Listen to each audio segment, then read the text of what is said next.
ప్రతి ఉదయం దేవుని వాగ్దానం అనే కార్యక్రమానికి ప్రేమతో మిమ్మల్ని ఆహ్వానిస్తుంటున్నాను. ఈ ఉదయకాల సమయంలో దేవుడు మన కొరకు ఏర్పాటు చేసినటువంటి వాక్య భాగము 2వ దినవృత్తాంతాల గ్రంథము 20వ అధ్యాయము 17వ వచనాన్ని ధ్యానించుకుందాం. 2వ దినవృత్తాంతాల గ్రంథము 20వ అధ్యాయము 17వ వచనం ధ్యానించుకుందాం. యెహోవా దయచే రక్షణను మీరు చూచెదరు, భయపడకుడి, జడియకుడి, రేపు వారి మీదికి పోవుడి, యెహోవా మీతో కూడా ఉండును. క్రీస్తునందు ప్రియమైన దేవుని బిడ్డలారా, ఈ ఉదయకాల సమయంలో పరిశుద్ధాత్మ దేవుడు మనకిస్తున్నటువంటి వాగ్దానము, యెహోవా దయచే రక్షణను మీరు చూచెదరు, భయపడకుడి, జడియకుడి, రేపు వారి మీదికి పోవుడి, యెహోవా మీతో కూడా ఉండును. ఈ యొక్క వాగ్దానాన్ని మనకును మన కుటుంబాలకును దేవుడు ఆశీర్వాదకరంగా మార్చునుగాక. ఈ యొక్క మాటల్లోని అంతరార్థాన్ని, ఆత్మీయ సత్యాలను మనం గ్రహించినట్లయితే, మరి యెహోషాపాతు కాలంలో జరిగినటువంటి ఈ యొక్క కార్యాలను మనం చూడగలము. మరి ఇక్కడ మనం గమనించినట్లయితే 3వ వచనంలో, అందుకు యెహోషాపాతు భయపడి యెహోవా యొద్ద విచారించుటకు మనస్సు నిలుపుకొని యూదా అంతటా ఉపవాస దినము ఆచరింపవలనని చాటింపగా, మరి ఇక్కడ మనం గమనించినట్లయితే మోయాబీయులు, అమ్మోనీయులు, మయోనీయులలో కొందరును దండెత్తి యెహోషాపాతు మీదకి వచ్చినటువంటి సందర్భాన్ని ఇక్కడ మనం చూస్తూ ఉంటున్నాము.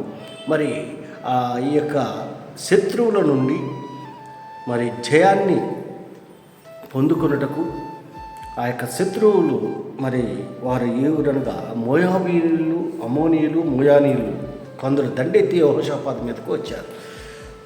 దండెత్తి యెహోషాపాతు మీదకి వచ్చినప్పుడు యెహోషాపాతు చేస్తున్నటువంటి కార్యం ఏంటంటే 3వ వచనంలో మనం చూస్తూ ఉంటున్నాము. అందుకు యెహోషాపాతు భయపడి యెహోవా యొద్ద విచారించుటకు మనసు నిలుపుకొని, మరి ఆపద వచ్చినప్పుడు, కష్టం వచ్చినప్పుడు మరి ఎవరిపైన ఆధారపడలేదు యెహోషాపాతు, దేవునిపైన ఆధారపడ్డాడు. దేవుని యొద్ద మనవి చేస్తూ ఉంటున్నాడు. దానికి అందుకు మరి 12వ వచనంలో మనం గమనించినట్లు, మా దేవా, నీవు వారికి తీర్పు తీర్చువా, వారు మా మీదికి వచ్చి ఈ గొప్ప సైన్యంతో యుద్ధం చేయుటకు మాకు శక్తి చాలదు, ఏమి చేయుటకును మాకు తోచదు, నీవే మాకు దిక్కు అని ప్రార్థన చేస్తూ ఉంటున్నాడు.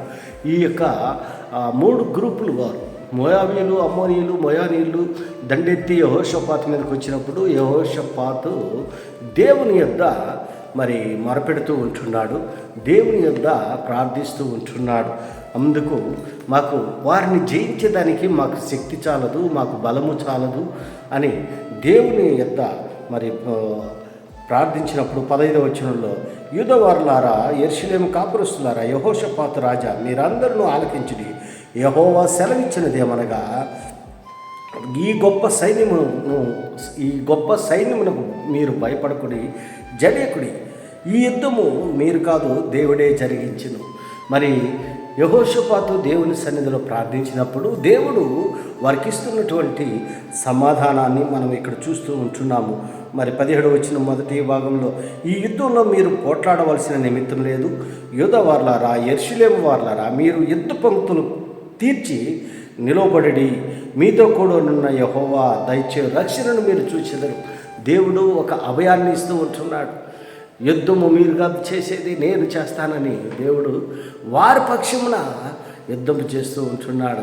క్రీస్తునందు ప్రియమైన దేవుని బిడ్డలారా, కొన్ని సందర్భాల్లో మన ఆత్మీయ జీవితంలో కానీ, మన కుటుంబ జీవితంలో కానీ, మన వ్యక్తిగత జీవితంలో కానీ మనకు పోరాటాలు ఎదురవుతూ ఉంటున్నాయి, కష్టాలు ఎదురవుతూ ఉంటున్నాయి, శ్రమలు ఎదురవుతూ ఉంటున్నాయి. అయితే మనము దేవుని మీద ఆధారపడ్డమా? యెహోషాపాతు మరి దేవుని మీద ఆధారపడ్డాడు, దేవుని సన్నిధిలో ప్రార్థన చేస్తుంటున్నాడు. మరి దేవుని యొక్క సన్నిధిలో ప్రార్థించినప్పుడు యెహోషాపాతు దేవుని యొక్క మరి ఆశీర్వాదాలను పొందుకున్నాడు, దేవుని యొక్క దీవెనను పొందుకున్నాడు, జవాబును పొందుకున్నాడు.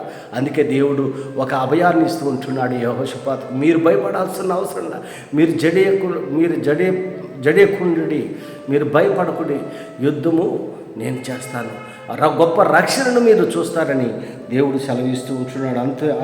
అంత మాత్రమే కాదు, కానీ మరి ఆ యొక్క యుద్ధములో దేవుడు యెహోషాపాతుకు తోడుగా ఉంటున్నాడు.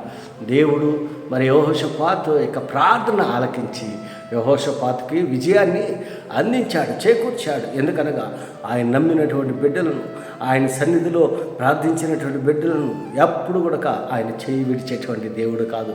యెహోషువ పక్షాన దేవుడు మరి గొప్ప కార్యాలు చేశాడు. ఈ ఉదయకాల సమయంలో నీ జీవితంలో కూడా అలాంటి గొప్ప కార్యాలను చూడాలని నువ్వు ఇష్టపడుతూ ఉన్నట్లయితే యెహోషాపాతు మాదిరిగా మరి దేవుని మీద ఆధారపడి దేవుని సన్నిధిలో ప్రార్థించేటువంటి వారిగా ఉన్నప్పుడు అంత గొప్ప రక్షణను, అంత గొప్ప విజయాన్ని పొందుకుంటావని ఈ కొద్ది మాటల ద్వారా నేను హెచ్చరిక చేస్తుంటాను. దేవుడి యొక్క మాటలను మరెక్కువగా మీకును, మీ కుటుంబాలకును ఆశీర్వాదకరంగా దేవుడు మార్చినగాక. ఆమేన్.